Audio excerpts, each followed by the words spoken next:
Welcome back, everyone, to the 243rd episode of the Amicable Divorce Expert podcast. Lest you think we would run out of topics, there are a plethora of topics in the divorce arena.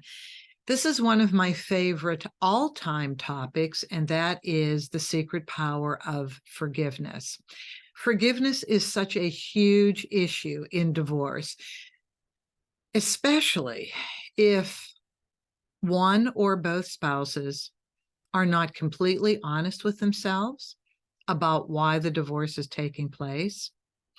If grieving hasn't taken place first before the filing, I talk a lot about you need to go through the emotional divorce before filing for the legal divorce, and the emotional divorce is grieving. Within the emotional divorce, we have the 7 stages of divorce grief, and those are shock, denial, anger, bargaining, depression, acceptance, and the very last one is forgiveness.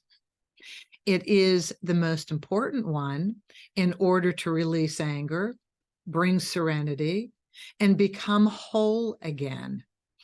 There's a quote from a gentleman who's a therapist named Dan Major, and his quote is, "Through the act of forgiveness, we cleanse ourselves of the pain and anger that kept us stuck in the past," end quote. And it's an article I read in Psychology Today. And in preparing for this episode, yes, I have my own ideas and processes and suggestions for forgiveness, but I wanted to do some research, and so I did a lot. I went on Psychology Today, which is a publication. I went on the Mayo Clinic website. Harvard has some articles about it. There's a lot out there on forgiveness, and I call it the secret power of forgiveness, because you don't know unless you've really gone through the act of forgiveness. You really don't know how it changes your life for the better. It's incredible how your life will completely turn around. So an important point: forgiveness is for the one forgiving. People mistaken forgiveness as a get out of jail free card that releases the other person from the responsibility of their actions, and that's just not it at all. Forgiveness releases the forgiver from the shackles of intense hatred, toxic feelings, and unending bad feelings about the perpetrator who caused you to have those feelings.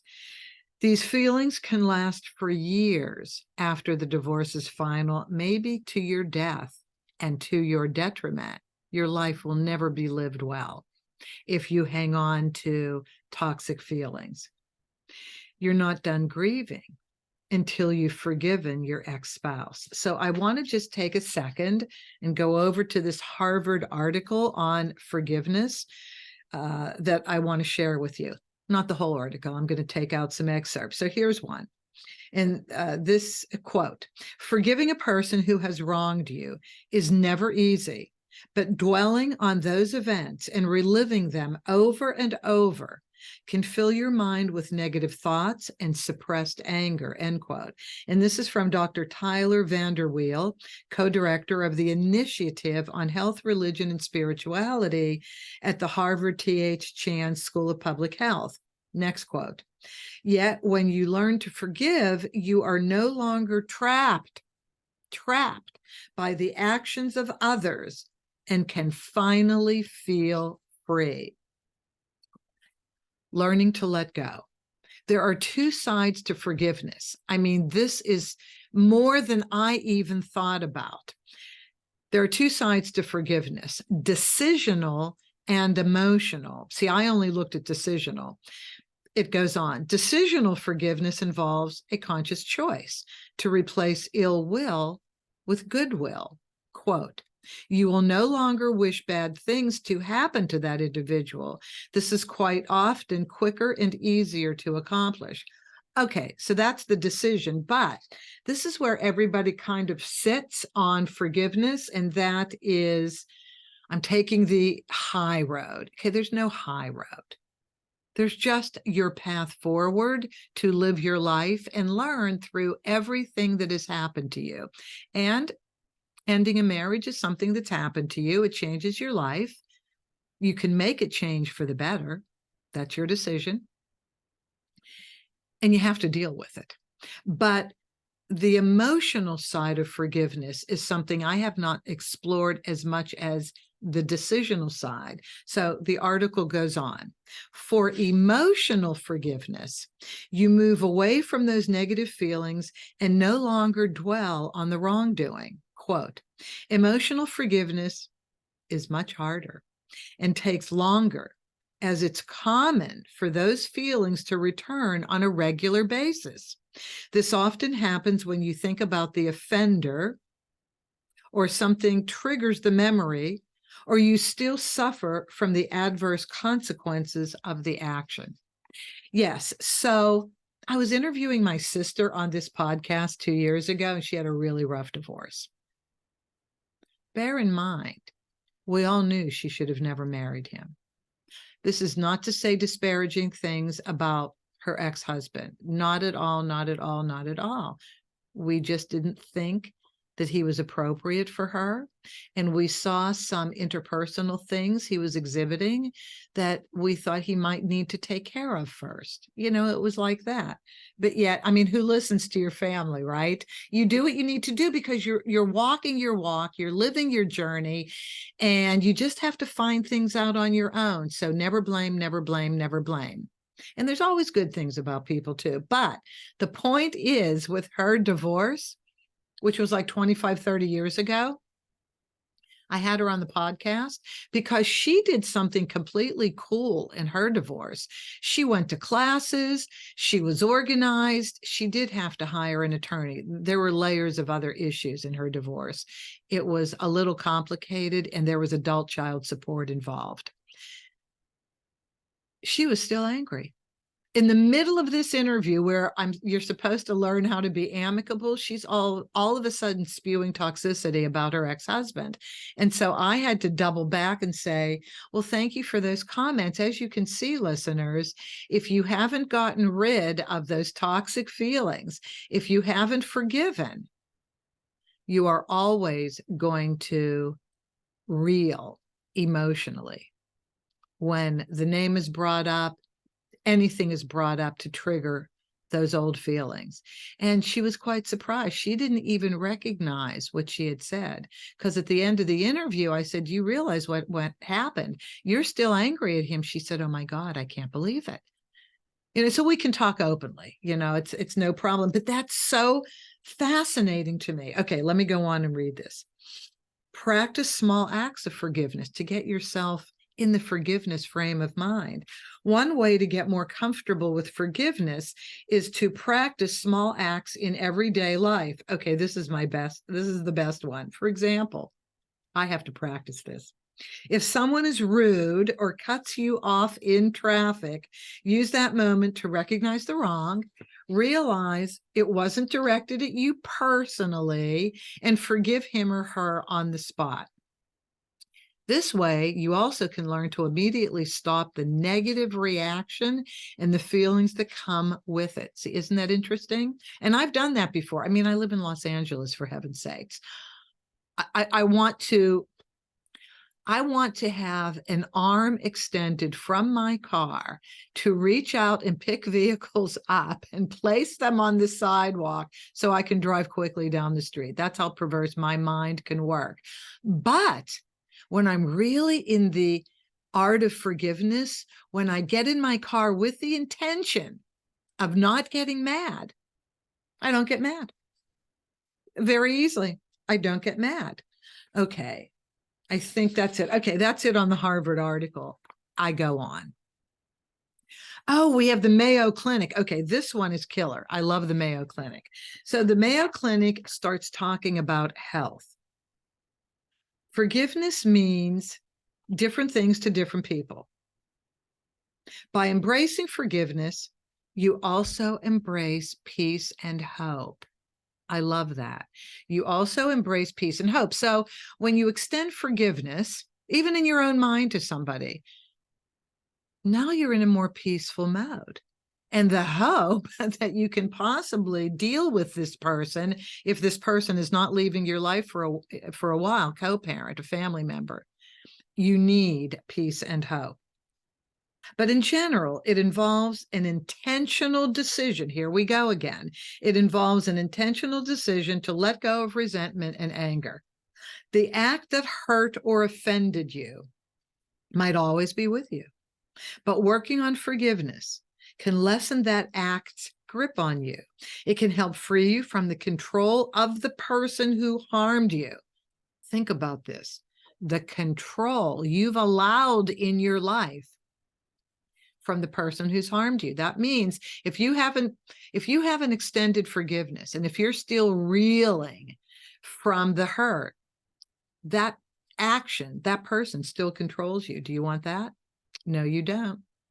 Sometimes forgiveness might even lead to feelings of understanding, empathy, and compassion for the one who hurt you. Okay. You might be saying, not in my case. Nobody should have ever been treated the way I was treated. Okay, possibly right. Nobody should. Maybe you did absolutely nothing to encourage that. Doesn't matter. It's something that happened to you to teach you how to forgive. But listen to this other portion, though. Leading to feelings of understanding, empathy, and compassion. Okay, here's what I always say. Nobody wants to be rotten. Nobody wants to be a bad person. Nobody wants to be born with a high conflict personality. You know, people talk about narcissism. It used to be bipolar 11 years ago when I got in this business. Now the high conflict personality du jour is narcissism. So half of the people who call me tell me they're married to a narcissist, and maybe they are. Well, you can't change them, but you can deal with them differently. You really can. And the only way to understand how to communicate with them in a way that kind of levels the playing field and gives you some control is to forgive them. You can't blame them. They didn't ask to be born this way. When you're a narcissist, it's really difficult to get perspective on yourself so that you can work towards change. It's really hard. And anybody who wants to work with a narcissist to help them to change has to be very careful they don't offend them, has to be very careful that you don't make them feel out of control. That's one of the issues with narcissism. People have to feel like they're in control. Well, you know, at the end of the day, the only thing each one of us are in control of is how we react to things. We're certainly not in control of life. As you can well see, we're not in control of life.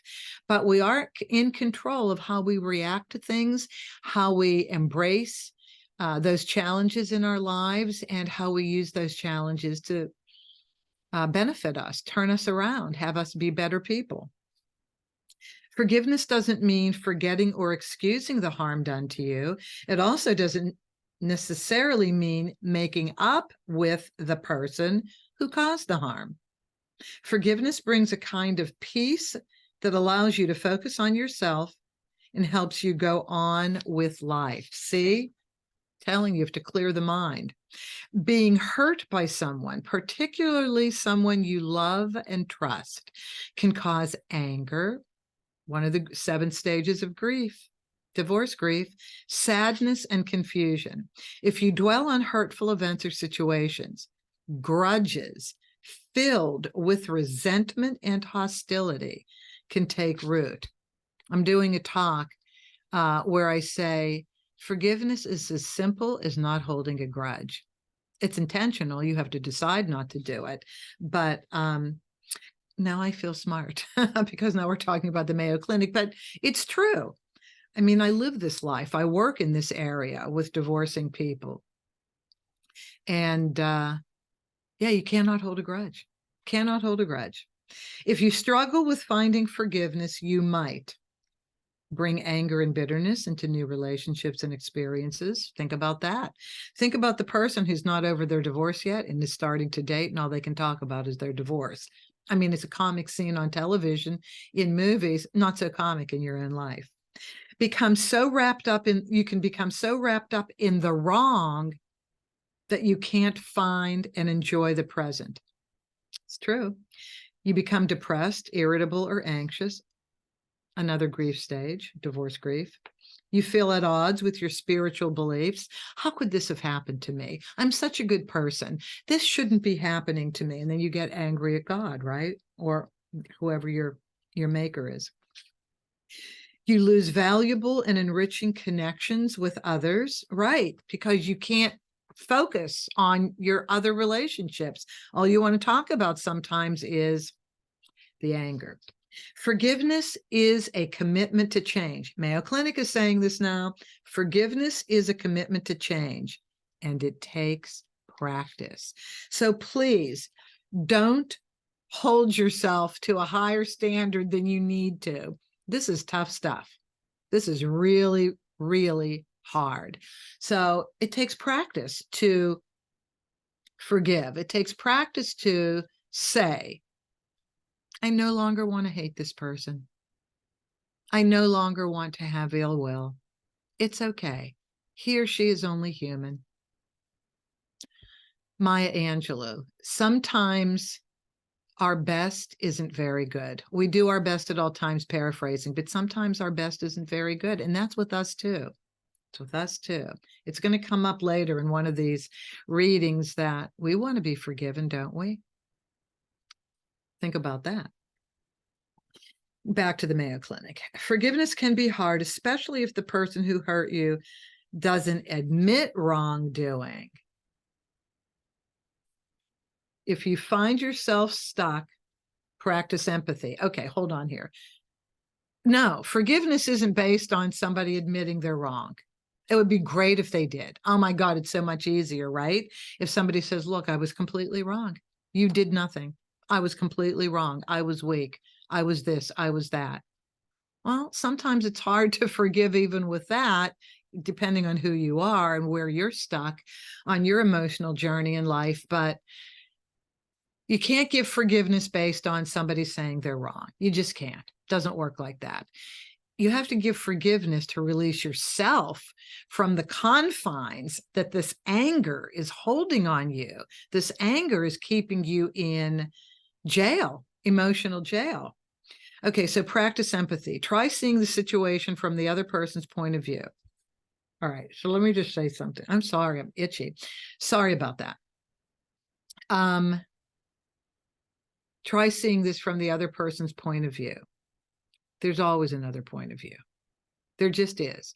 All right, so I'm just going to give you one. What if you've been withholding intimacy? You know, we just had kids. I can't. There's too much going on. How can you possibly think I have energy at the end of the day? Well, let me tell you that will ruin your marriage. It just will. You have to find a way around it. And if your partner had intimacy with other people because you weren't forthcoming, and even if you talked about it, whether you talked about it or not, they looked elsewhere, doesn't mean the marriage is over. It means that there was an issue that needed to be dealt with and it wasn't. Yes, I know it's crushing. We should have talked about it. We should have gone to therapy. Did you allow that to happen? Would you have gone to therapy? Would you have realized that you have to change because this person wants intimacy, your spouse, and you dang well better figure out how to have intimacy? Then what's the point of being married? What's the point? It's part of marriage. Ask yourself about the consequences that may have led the other person to behave in such a way. Perhaps you would have reacted similarly if you faced the same situation. Think about it. Reflect on times when others have forgiven you. Yes, I just said that, and that is true. You know, I have to remember that too. When I start going back into playing that tape about a conversation I may have had with somebody that was not a good conversation, or that I got angry, I have to stop that tape.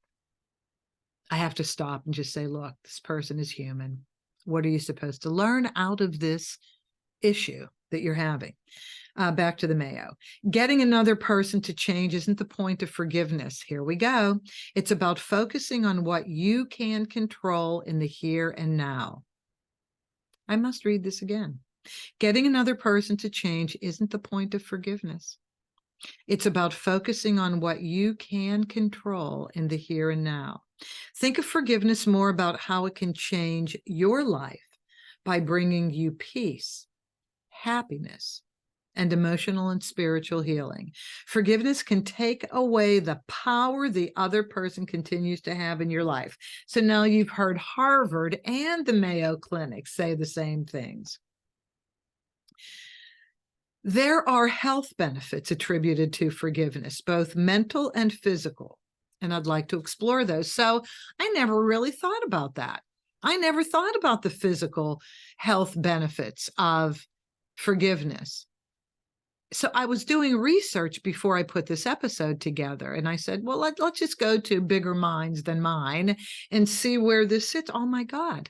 Then I realized, then I have this list now for you of mental and physical health benefits. See if you fall into these categories. So here are the mental health benefits. Well, you're no longer angry. So you got through that grief stage. You're no longer depressed. You got through that other grief stage. You feel joy again. Oh my God.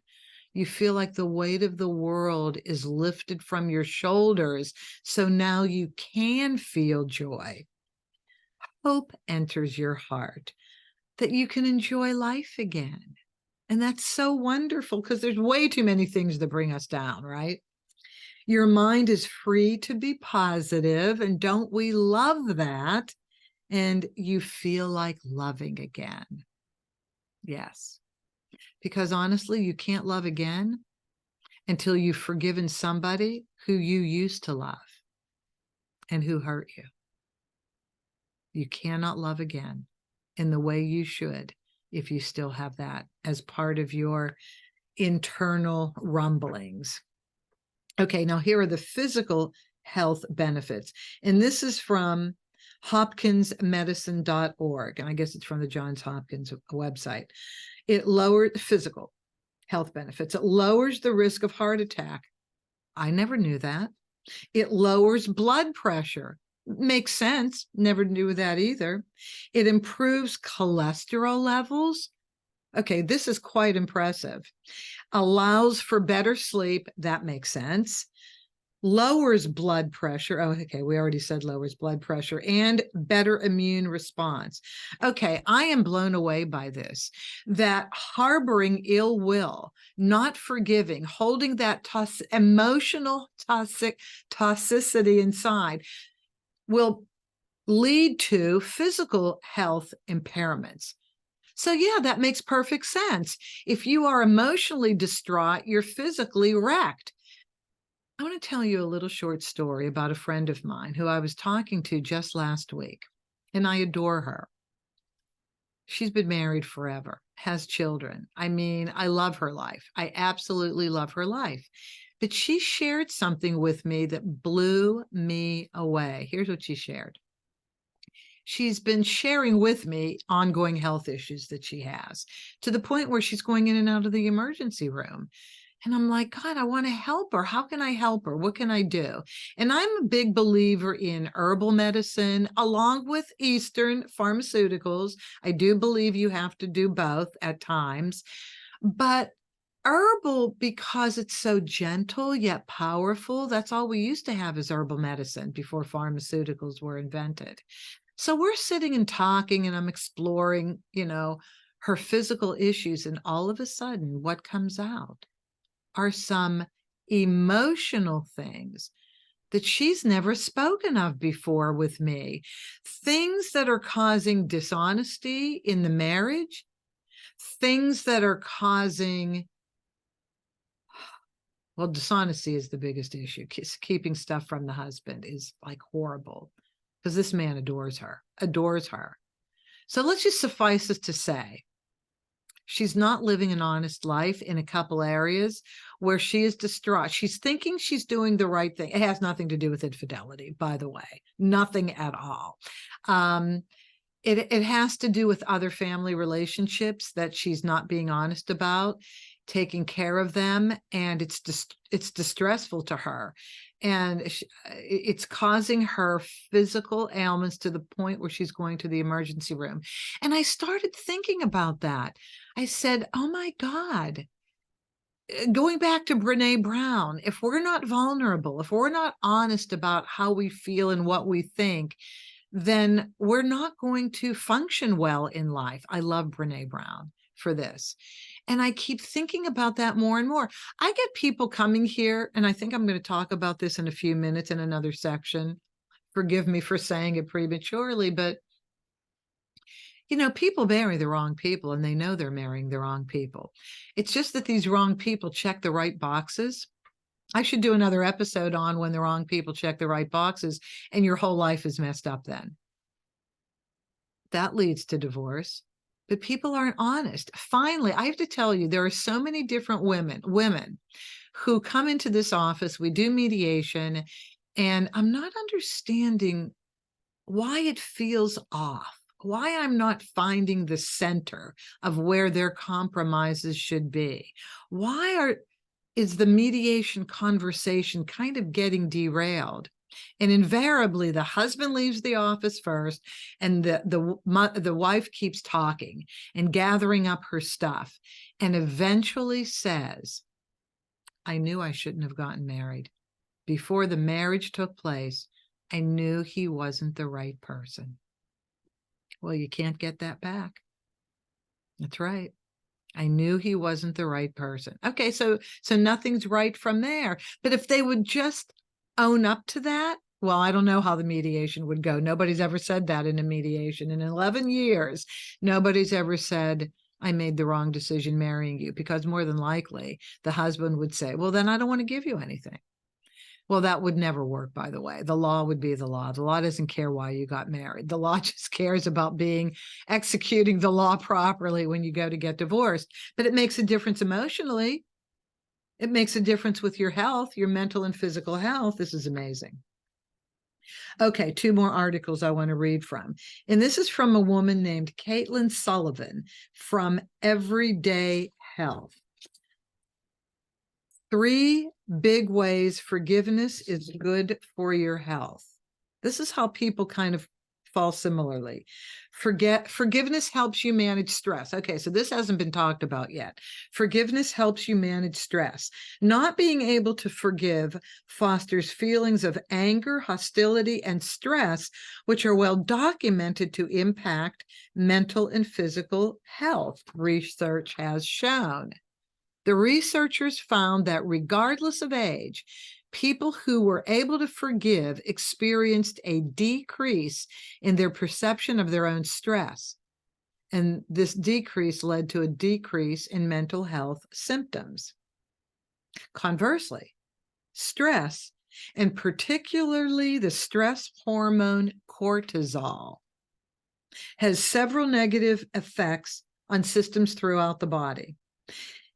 It's because of this stress cortisol link that not being able to forgive and let go of certain stresses could potentially affect memory. Never thought about that, although we all know that when we're completely stressed out, we don't remember anything. We're a sieve because we're stressed out. We can't focus. It changes our ability to focus. The article continues. Cortisol wreaks havoc elsewhere in the body too. It affects the immune system. Never knew that. At a cellular level, which means it can do widespread damage to all the parts of the body the immune system touches in unpredictable ways. It can disrupt everything from the sexual and reproductive system to the gastrointestinal system, to your ability to fight off illness and fatigue. So when our body isn't operating optimally, this is what I'm getting from the article, our immune system and its ability to prevent us from getting sick decreases, and we get sick. Now, I only thought about this, physically sick in the immune system, but mentally sick too. All right, number 2, forgiveness activates the parasympathetic nervous system, which is good news for your heart. According to Worthington, another author with Caitlin, forgiveness affects the parasympathetic nervous system too, which slows breathing and heart rate and increases digestion. It just makes your body function optimally. Your body can regulate things like blood pressure and heart rate and function the way it should, both in stressful situations and non-stressful moments. But when a person is under chronic stress, and you can be under chronic stress getting divorced, which can occur when someone is holding on to anger, one of the grieving stages, the body may stay in the fight or flight response for too long. Okay, so when we're fearful and stressed out, anxiety-ridden, the amygdala, this is what I know. The amygdala, which is, there's an amygdala on each side, on each hemisphere of the brain. The amygdala is in charge of the fight or flight syndrome. And when we are fearful, when we are anxiety-ridden, which is exactly what happens when we're getting divorced, even if we sit down with our spouses and it seems to be amicable, we're always worried that it could change, right? If our spouses get in a new relationship and the divorce isn't over, that new person could influence change. So we're completely worried about everything. So this all makes sense, that forgiveness is so much a part of our health. And number 3, forgiveness helps you ruminate less, which can help lower risk of psychological disorders. We all ruminate. By the way that we ruminate is kind of individual, but the way. Some people do it angrily. Some people ruminate hopelessly or feel depressed. Others do it anxiously. And if rumination becomes habitual, it can lead to psychological disorders. Depending on your brand of rumination, whether you do it in a way that breeds hopelessness, depression, anxiety, or other feelings, these invasive, repetitive thoughts can eventually cause anger disorders and obsessive compulsive disorders. Man, anger and not forgiving can really mess us up. And anxiety can cause physical ailments like stomach pain or migraines. Okay, I don't think that's very difficult to envision. And then, oh my God, the last thing I want to read from before I get to my bottom line on this. Do you know there's such a thing as World Forgiveness Day? There is. World Forgiveness Day, which I think is June 26th, because it says today is World Forgiveness Day. All right, what did I highlight for you? So to forgive, whether yourself or others, because you have to forgive yourself too, or to be forgiven, brings relief beyond just the emotional or even spiritual. If you are a person of faith, this Forgiveness Day is one of many observed throughout the year. The original one was established as International Forgiveness Day in response to a call to set aside old differences made by Desmond Tutu. Oh, South African leader. Desmond Tutu was great. The benefits of forgiveness. Here is where I wanted to go.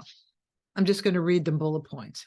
Lowers blood pressure, stress reduction, less hostility, better anger management skills. Love that, because we're not in fight or flight.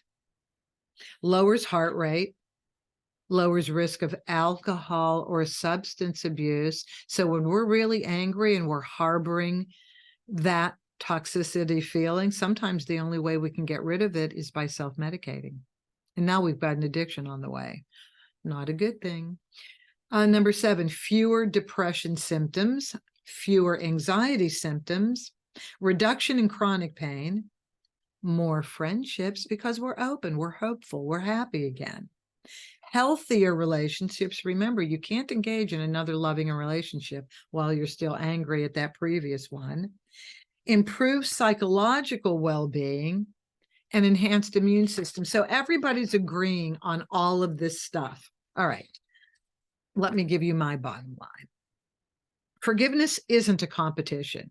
So this is what people think. When people are getting divorced, everything's a competition.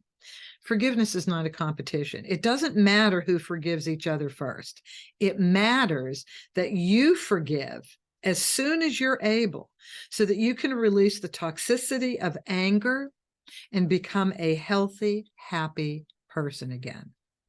If you're co-parenting after a divorce, I think forgiveness has to be the top priority in your list of priorities. How are you going to co-parent with somebody you're still angry at? It'll come out. You'll use the children as messengers. You'll ruminate in front of the children. You may go into parental alienation to punish the other parent. It's not a good scene. If you are a co-parent, forgiveness is top of your list while the divorce is going on, hopefully before the divorce is filed for. It's best to grieve before filing. But if you haven't and you're in the middle of filing, I would stop and put pause on it for a minute. You need to clear that toxicity up. You need to get yourself on a forgiveness path so that you can enjoy parenting your child and so that your child doesn't become messed up. You know, now your child is going to engage in relationships that aren't healthy because they're not seeing a healthy breakup. So your children learn in two ways. They learn about a healthy marriage, if they have parents who have a healthy marriage. If the marriage has to end, and sometimes it just does, they need to see what a healthy breakup looks like. This is paramount. So you have to put all that stuff aside and start forgiving ASAP. But here's the hardest part of forgiveness: honesty. Now, this goes back into, did you marry the wrong person? Maybe you were wrong too. Have you ever thought about that? Yes, maybe you were wrong. Lack of intimacy, infidelity. Consider that you may have known you weren't making the right decision to marry your now soon-to-be former spouse. That's happened a lot. I watch people in mediation negotiating out of anger and then eventually tell me in confidence that they knew this wasn't the absolute right person for them and married them anyway. It's true. And now they want to blame their spouse for being who they were in the first place. A tiger doesn't change their stripes. Now, listen, I'm not blaming. Please don't get me wrong. I wrote an article on being a victim and put it on LinkedIn, and some really wonderful person who was reading it said, it sounds like you're blaming the victim. No, no, no, I'm not blaming. I'm saying it's a choice to continue on being a victim. And there's many different reasons why we are victims. You know, we learn from our parents. Maybe we had a parent who was a victim and we identified with that. It's in our muscle memory. No, no, no, there's no blame. Just like there's no blame that you haven't forgiven yet. This is tough stuff. All this emotional stuff, we have to learn as we go. I learn as I go. You know, I value being in this business because as my clients go through things, I kind of self-reflect on me. And I say, well, wait a minute. I think I may be behaving like this in another relationship I have. So no, no, no. I hold myself to the same standard I hold everybody. And that is, we have to be as honest as possible about the intentions with which we engaged in something. And we have to be vulnerable and as honest as possible in every relationship we have and in resolving every relationship we have. Or perhaps you intentionally or unintentionally behaved in such a manner that opened the door to some behavior that hurt you. It's unintentional. Maybe a lack of intimacy in your marriage led to an affair. I agree that this should be a discussion and not your spouse acting out on his or her own, but maybe there were talks to no avail. And here's my close. Whatever the issues or behavior, forgiveness is a practiced art that is a remedy in your control whenever you choose to use it. Forgiveness puts you in control of the situation and takes you out of a self-inflicted victim role. So that's the podcast episode for today. I really hope this has helped many of you, because it's just so easy to go on hating, to continue being angry. And I just want you to be the best version of yourselves you can possibly be, and use divorce as a new beginning. Get that grieving under your belt so that you can have hope and joy in your life. Thank you very much for listening. Please share this with anybody that you know who will benefit from it. If you're not already a subscriber and you just came across me, please subscribe. But as always, have an amicable day.